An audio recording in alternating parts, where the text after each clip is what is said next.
Good evening. Welcome to Epiphany Lutheran Church in Richmond, Virginia. I'm Kevin Barger, the Director of Music Ministry. This is our Music Minute that we're taking a look at the hymns we'll be using in worship tomorrow. We're going to start with our communion hymn tomorrow, and that is How Sweet the Name of Jesus Sounds. And this is one that actually only has 7 stanzas, and they're all here, so it's not like some others that have multiple stanzas that we don't do. This is a focus on Jesus' incarnate embrace of the church, the church at large. St. Peter is the tune name. It was written in 1830, and it was written as a solo with piano accompaniment. And while it was written in the 19th century, it really takes on characteristics from the 18th century. So that's kind of interesting. And it's written with a lot of Austrian background, and the composer of that tune is from Austria, so it makes sense that it would have that. How Sweet the Name of Jesus Sounds.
I bet you recognize that.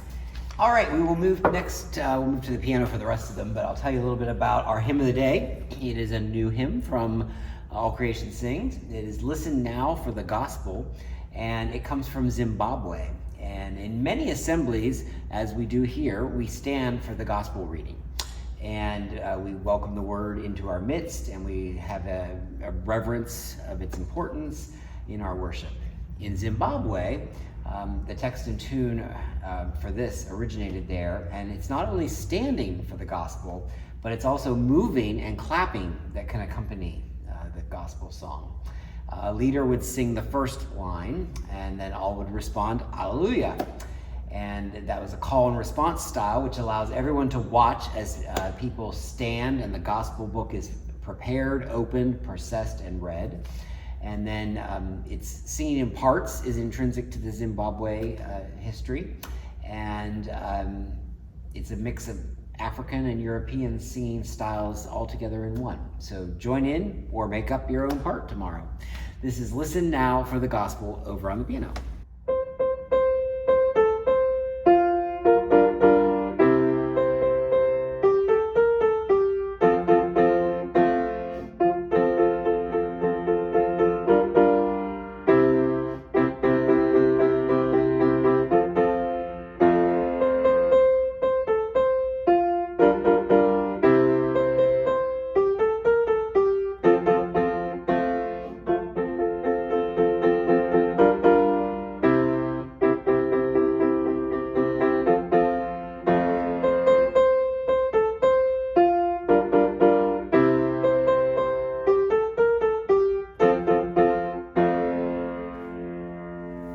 So a pretty easy gospel acclamation for us.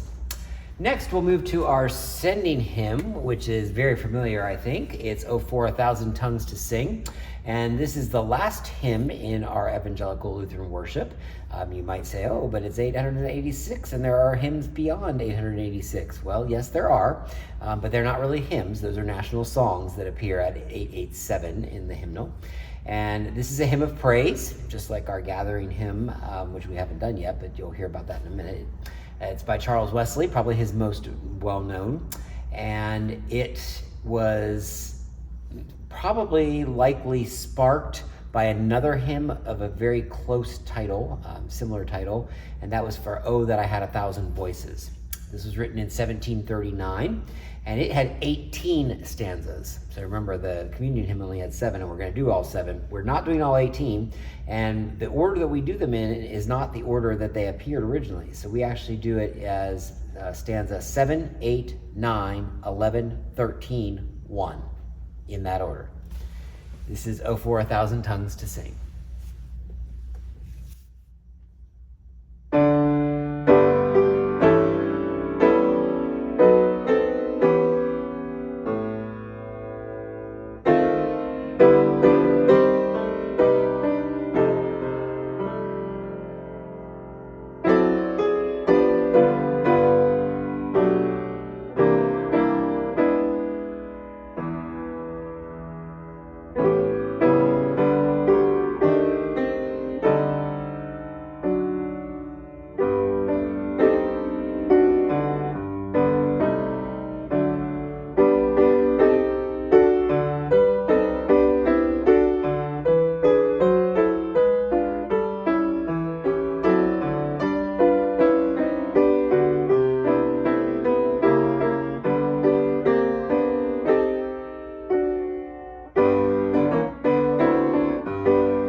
Extra Latin rhythm in the "O for a Thousand Tongues."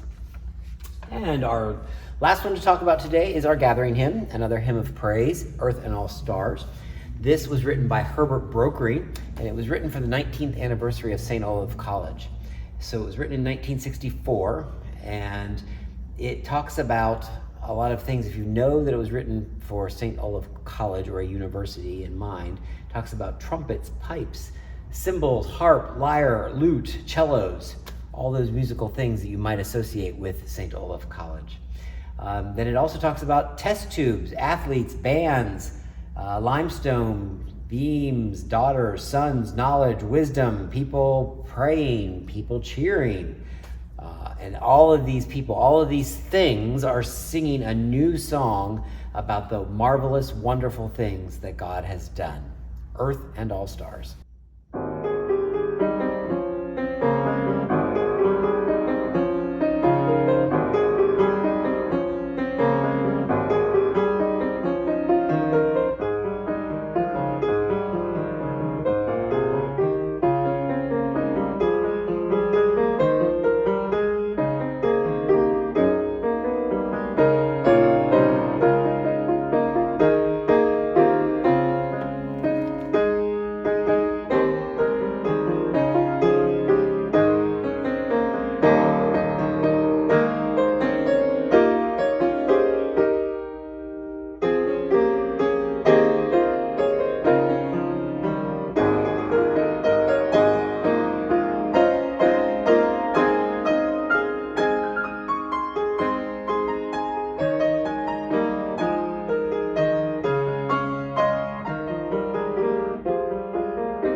right, Earth and All Stars. Enjoy that. Thank you again for joining me this evening, and we'll look forward to seeing you in worship tomorrow. Please keep in mind our in-person services here in the sanctuary will be at 8:30 and 11. We return back to our 11 o'clock time tomorrow. It's Rally Day, so we'll look forward to being here with you, rejoicing and getting the church year underway. Thanks again for joining tonight. Have a great evening.